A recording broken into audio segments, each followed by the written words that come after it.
Welcome to Spread Love in Organizations, the healthcare leadership podcast where we explore leadership with purpose. I'm Naji, your host, joined today by Vanessa Almendro Navarro, a life sciences executive who builds at the intersection of innovation, AI-enabled R&D, and commercialization. As Vice President and Head of Science and Technology Innovation at Danaher, she leads enterprise innovation and operating model modernization across a global portfolio. She designed and scaled the Danaher Beacon distributed R&D program with leading academic partners, launched the Danaher Nexus Entrepreneurship Pipeline, established the Danaher Antibody Capability Center, and created the Danaher Summits to connect operating companies with top domain expertise. Previously, Vanessa co-founded and led the Brain Tumor Investment Fund, served as Head of Strategy and External Innovation at AZI, and Head of Strategy and Operations at Repertoire Immune Medicines, and held scientific and commercial roles at Vertex. Earlier in her career, she was a research fellow at Dana-Farber Cancer Institute, Harvard Medical School. She holds a PhD in biochemistry and molecular biology, University of Barcelona, and an exec MBA from MIT. She serves on the boards of Brain Tumor Investment Fund and MIT Sandbox, and is a member of the ARM CEO Advisory Council. Vanessa, it's a great honor and pleasure to have you with me today. Thank you so much. I'm really honored to be here. I'd love to start first with your personal story. What drove you to healthcare, where you've been having an inspiring career and really a profound impact on people? Sure. Let me share with you the story. And my story actually starts when I was 9 years old, a very, very young age. And I found my father one day crying in front of my grandparents' picture. My grandparents died of cancer when my dad was very, very young. Actually, he was 22 or 23 years old. And that image of my father crying to my grandparents' pictures really, ignited something inside myself. And later in my still, young age, when I started understanding what cancer was, I kind of somehow decided I wanted to do something with my life where I could help others so that, they should not be crying in front of their parents' pictures. So fast forward, again, I'm from Spain, from Barcelona. I was the first person in my family going to college.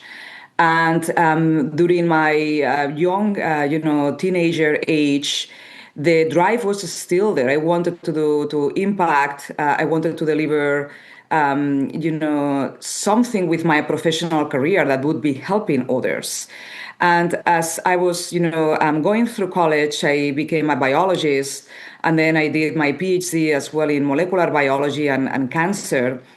Unfortunately, in my family, there were appearing many more cases of cancer. So, personally, it's been something that has been very close to my heart and my, goal as a professional scientist and now, working on the business side of things. As I was evolving my career and I was working in research as well, I was, at some point became the head for translational research in one of the largest hospitals in Barcelona.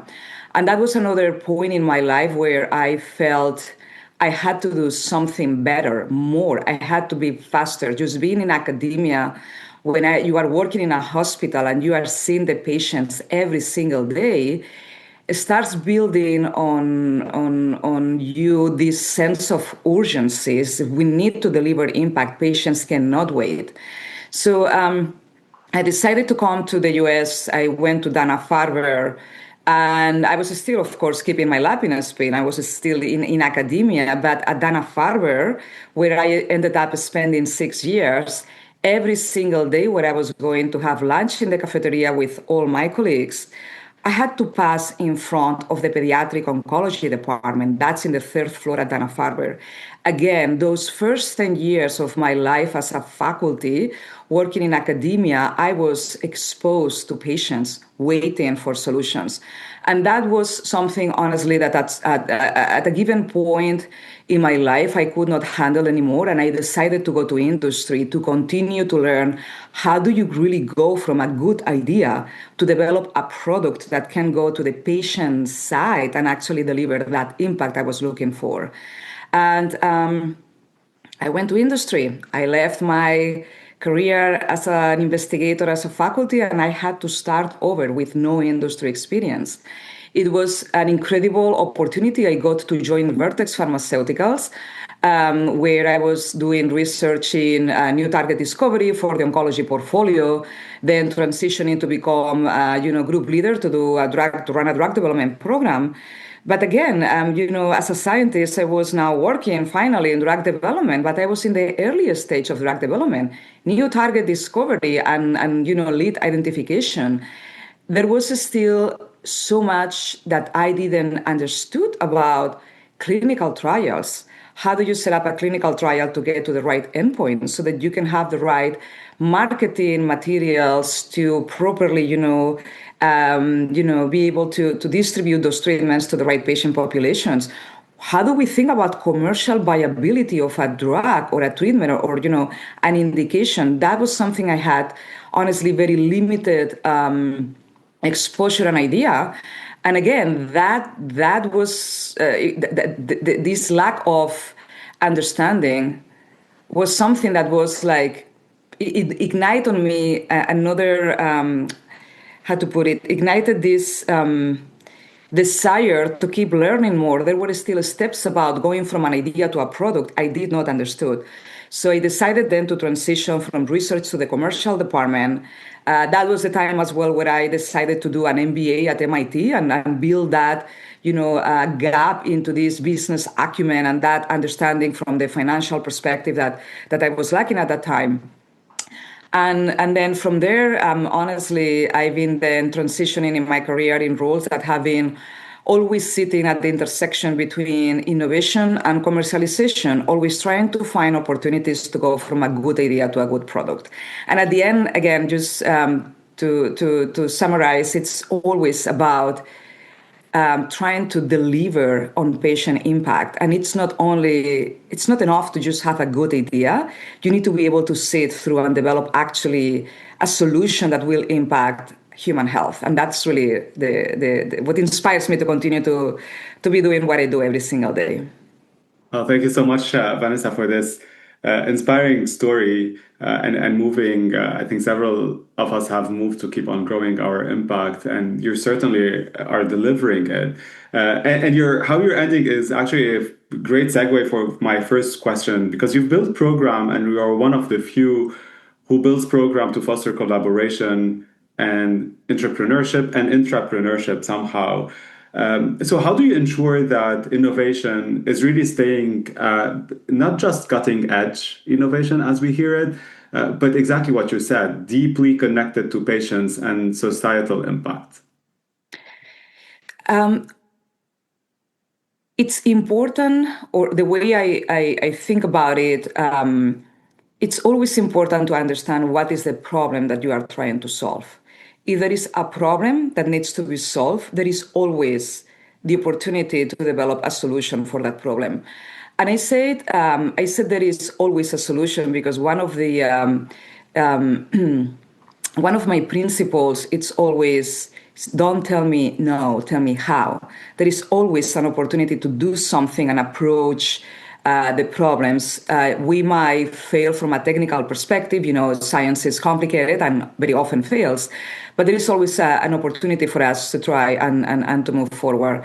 So when it comes into innovation, again, it's important that there is always a problem that needs to be solved. And to solve that problem, we might need to really go into the wild to develop a novel technology and try to discover something new.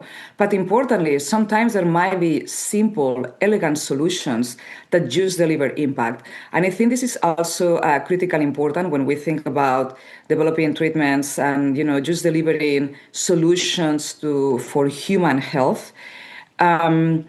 Because a challenge that we've seen for the past 5 to 10 years is that there has been a boom of therapeutic modalities that can be used today to virtually, treat every single molecule, every single condition, if you think about it. But we lack still the ability to be able to advance these potential solutions to cure as many diseases as we can today, right? So it's important that we don't, as an industry, that we continue to invest in trying to mature existing technologies rather than jumping into the next new shiny thing. I do believe that with the right focus, we might be able to really uncover that some existing, maybe less attractive or new technologies can actually deliver a lot of impact. And that's as well a mindset of, being pragmatic and always focusing on solving a problem that, I applied consistently through the innovation programs that I've been running. At the intersection of AI, R&D, commercialization, AI is a big topic these days. Yeah. I would love to get your view, since you're really close to those collaborations and making sure they get, as you're saying, improved, and not only the shiny things, but rather the other technologies, to get a patient impact. Really thinking forward for the next 5, 10 years, what excites you most about what's ahead of us? What really excites me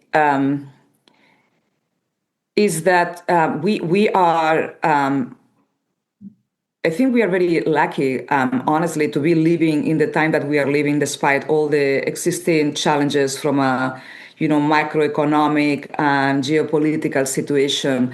We are living in the time where data, artificial intelligence, analytics, technology, biotechnology, and robotics are really converging into what is going to be an innovation revolution. And what really excites me is how that next future is going to look like. And it's not going to be a future where we can just continue to do incremental innovation. We have the opportunity today to really rewrite and rethink and redesign how the next hospitals in the future are going to look like at the intersection, as I mentioned before, of robotics, artificial intelligence, data, a different way to manage and monitor health and actually deliver treatments for diseases. It's going to change the way that we think about experimentation. We are going to move towards data first, in silico first, and wet lab as a way for us to validate, versus the way that we discover most of the things that we do today that is experimentally, right? So I think that for me, what's exciting is the fact that optionality is going to expand because of the fact of what I just mentioned, this ability to really interrogate biology and accelerate the R&D cycle so that we can test many more hypotheses faster. So that's extremely exciting. The cautionary tale, though, is that within all this hype, we need to be, of course, realistic into what are the problems and the solutions that will be truly solved and delivered with the opportunities that we have in front of us, and what is hype and a little bit of an emerging, maturing, aspirational scenario that is going to take a little bit more time to be developed. Is AI automation going to help us to develop many more drugs faster? Indeed, one day. Still, we need to streamline the way that we get clinical validation of those therapeutic modalities before we can even develop many more of these modalities, right? So I think that there's going to be as well this opportunity to ensure that we tap into what can help us to deliver impact now versus what's going to require still a much more maturity before we can really deliver impact on let's say, on AI-driven fully drug development programs. Yeah, just to pick on an example. Yeah, so I want to double click on that, because I fully with you on this acceleration of drug discovery, how we apply AI, and really AI as a tool across all our value chain. But that's something I'd love your thoughts on, which is the clinical side, right? Like discovering all those targets, even being able to drug the undruggable targets now are happening. But then to your questions and what you said on biology, like we are humbled every time we've put a molecule or a technology into humans, and how this will work out. So how do you think about this step of first in a human to getting a drug approved through this new AI lens? And did I hear you correctly? Like we will have a lot of new modalities or new targets, but the tough piece will be this bottleneck of making sure that they are clinically relevant and getting to patients' hands. Yes, exactly. So to be a little bit more concrete, let me pick on a specific example. Let's think, for example, about how we can use I don't know, like machine learning algorithms, excuse me, to and data analytics in general, just to understand how to optimize sequences, let's say for gene editing technologies, right? So that's one modality right now that is extremely important, and we are seeing more and more what's the promise that gene editing technologies can deliver. Still, when we think about gene editing, the amount of tools, the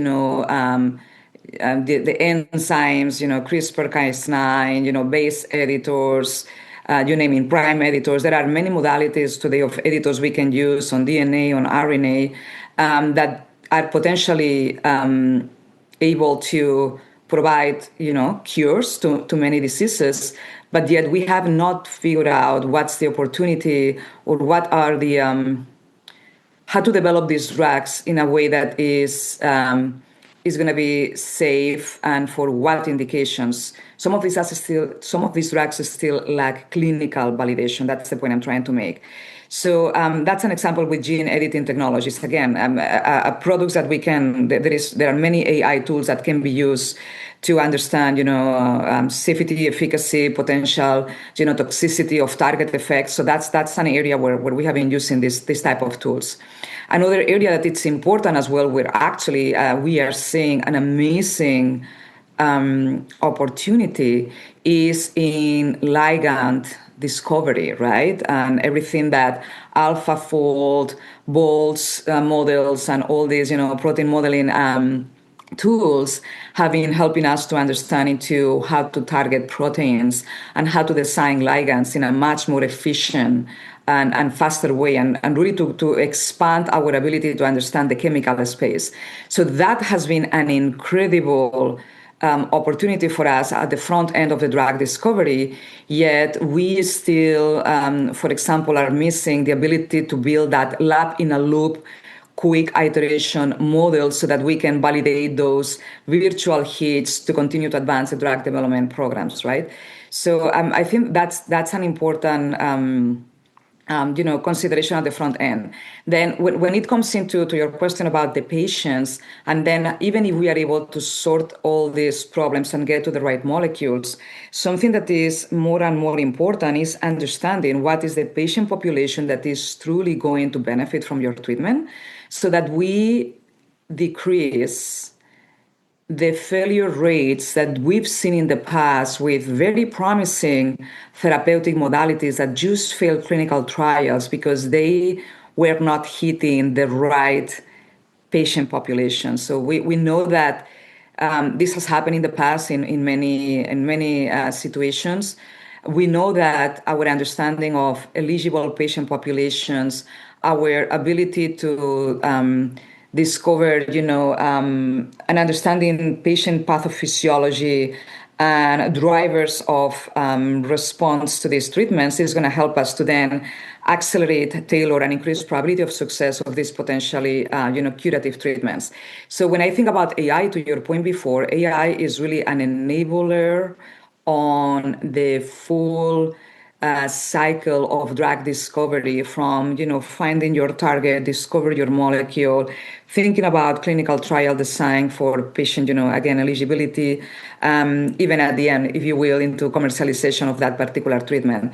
But the clinical component, I think, is going to be crucial. We are evolving towards, and we are seeing this more and more and more in the possibility for us today to change the way that we think about population health, and then trying to figure out how you narrow into treating one patient, towards let's understand first what's truly the right treatment for individual patients, and let's use that patient population individualized data to understand larger patient diseases, right? So I think that we are changing that paradigm, and that's an opportunity where AI hopefully is going to help us to do that.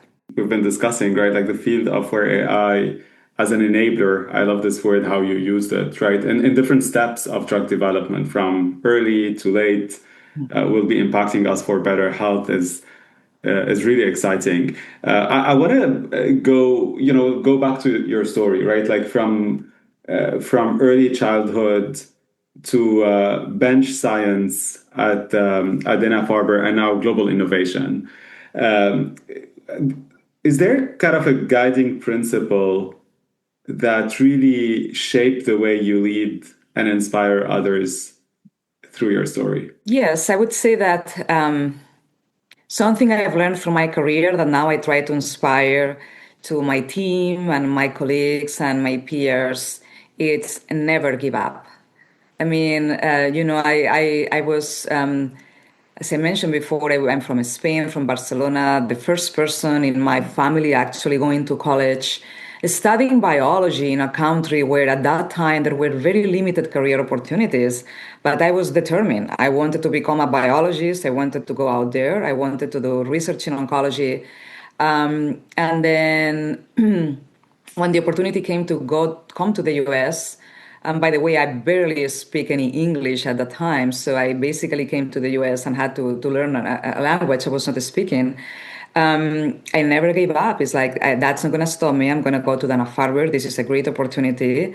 Then going to industry, starting over, never give up. We will figure it out. That's the theme I consistently use with my team. Then transitioning careers, starting over again, moving into commercial, where I had really limited understanding of marketing and commercial. I did not give up. I continued to push because, again, there is always, I like to think about our careers as every moment, the lows and the highs are just a point in time, a bottom, a challenging moment in your professional career. Things sometimes don't go well. It's just that a moment. At some point it's going to get well, so just keep going. Don't give up. Keep pushing forward.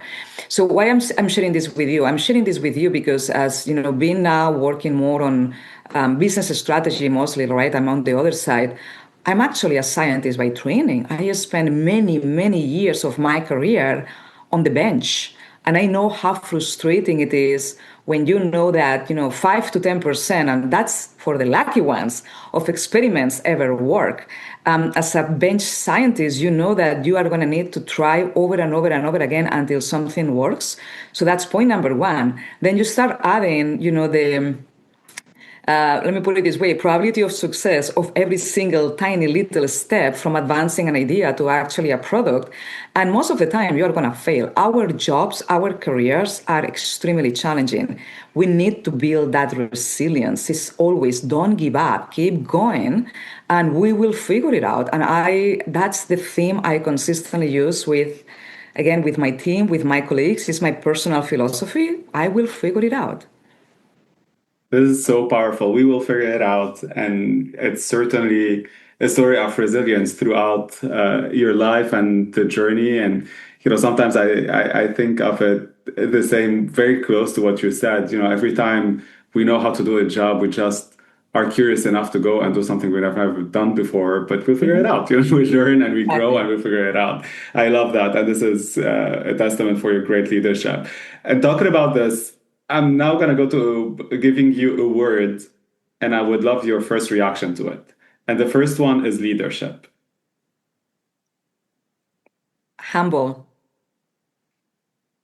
Oh, I want to learn more about this because you have a phenomenal journey through academia, biotech, pharma, global enterprise, small, large. Um, has has your leadership definition or the different cultures and scales in organization evolved over time? Significantly, yes. And when I said humble to leadership, it's precisely because as a leader, when I started my career at a very early age, I was like group leader already in the hospital clinic in Barcelona. I was very immature. I was very green. And I thought that leadership was something that candidly it was not. So as I was, experiencing, my leadership through the different teams I was running at the hospital with, scientists, medical students, then transitioning, coming to the US, going to work at Dana-Farber, then transitioning to industry to biotech. I've had to experience like different type of teams that I was managing at the time. And that made me to realize that your leadership style cannot be just one. You need to adapt to the different cultures, the different styles, the different industry settings. And it took me time to realize that it's important that we all adapt as leaders. We are not always right. And it's really, when I say humble, we need to admit when we are wrong. And it's a good thing to ask for forgiveness when you make a mistake with your team members. And this is something that I've learned over the years, and I become really humble to say that it doesn't really matter where you sit in an organization. No one succeeds because of our individual, let's say, skills. Everything we do is with teams. It doesn't matter where you sit. It doesn't matter your title, your position. You are another team member, and you need to reflect that within your leadership. And it's important to recognize when you have been wrong. And I've been wrong many times, and I've done many mistakes as a manager. But I've learned how to embrace and admit those mistakes so I can become a better leader in the future, right? So that's a little bit, my journey, my story. And unfortunately, I would love to see many more leaders becoming a little bit more humble in understanding that everyone is always trying to do their best, and we need to be able to support, we need to be able to enhance. Of course, we are going to always be trying to aspire for more and challenge our teams to deliver more, better, faster, because patients are waiting. And that sense of urgency is something I'm never going to lose because of the personal story I mentioned before.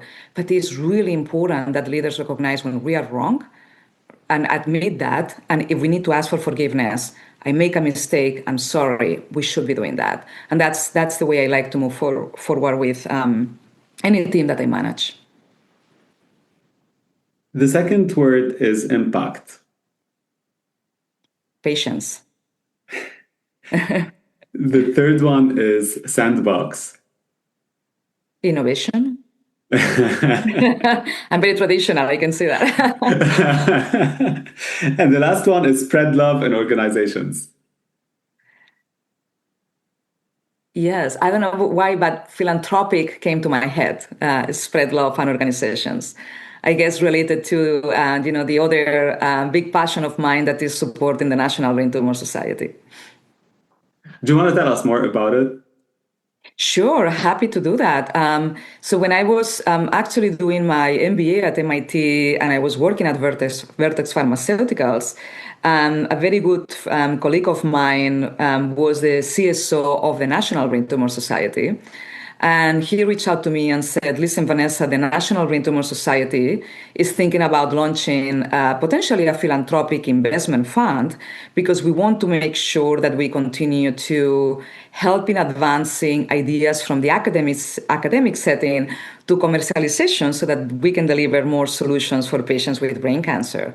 So I got engaged into working with, David Arons is the CEO of the National Brain Tumor Society, Kirk Tanner, who was the CSO at that time, and the full organization. And we built this proposal for the board about creating a philanthropic fund to invest in, brain cancer enterprises to support seed investments and, Series A in brain cancer companies, and make sure that with this investment vehicle, we could connect the work that the National Brain Tumor Society is doing today as an advocacy association, supporting with grants academic institutions, and then build an investment opportunity to take that early research from those academic institutions and be able to support them to create, new companies and advance towards commercialization.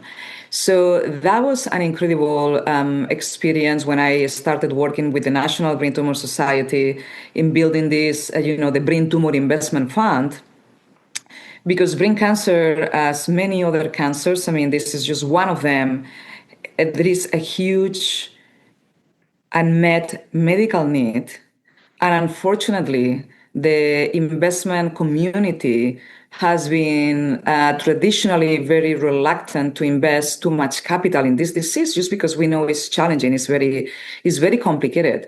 But where there is a challenge, we saw an opportunity, and the opportunity is that today we understand the molecular subtypes of brain cancer. There are technologies today that are allowing us to approach brain cancer very differently. We are seeing incredible progress of CAR Ts, cell therapies providing long-lasting responses in patients that had no other option. They were destined to really not have any opportunity. And on top of that as well, we are seeing an incredible progress in liquid biopsies and being able today to infer brain biology through, a blood test, which is opening the possibility as well for early diagnosis in the future. So with the Brain Tumor Society, what we are trying to do is to continue to inspire the ecosystem. We are a very small organization. We do very, small investments, but it's all about enhancing the ecosystem, building that momentum, and making sure that the rest of the investor community can see what we are doing, and they can start also understanding that there is an opportunity today to invest in these enterprises. Brain cancer today, it's much more attainable than it was 10 years ago with the new technology. So we should continue to invest and help here. Well, thank you for doing that. It's certainly an area of incredible high unmet need, and yeah, many of us have seen friends or are touched by this, and it's great to see those breakthrough advancements, and hopefully we will be able to cure one day those cancers. This is why we do what we do. Any final word of wisdom, Vanessa, for healthcare leaders around the world? Well, I would say that as healthcare leaders working on innovation, we are very fortunate to be living in the time that we are living today. And I think it's up to us to really embrace this opportunity and ensure that we rethink and redesign the way that we want to develop treatments and healthcare solutions in the future, considering the tools that we have today. It's up to us. The opportunities are there. The technologies are there. We just need to be able to ensure that we, as leaders, are focused, that we try to decrease, bureaucracy and administrative barriers. Patients are not waiting. They need solutions, that we are decisive, that we invest with conviction when we know that there is a solution that can, deliver an impact for a patient. And importantly as well, that as society is changing, that we as leaders as well change. The novel generations that are going to become the leaders of the future, they are different. Society is changing. We as leaders need to change. This humble leadership, really understanding that we are just one more piece of the game. We are just one more team player. It's a philosophy on leadership that I think organizations are going to need more and more and more in the future. Especially the last thing I want to mention, as well as we recognize that we cannot solve for these big problems alone. Everything has to be through collaboration. And again, we are just one more piece in the puzzle. So that would be my, final note of inspiration for other leaders to think about, what's all the good and impact that we could deliver if we modernize our way of, managing teams and running organizations. So that's it from me. Well, thank you so much, Vanessa. It's inspiring and really great charts. I always talk about love and discipline. You kind of touch on both between focus and caring leadership.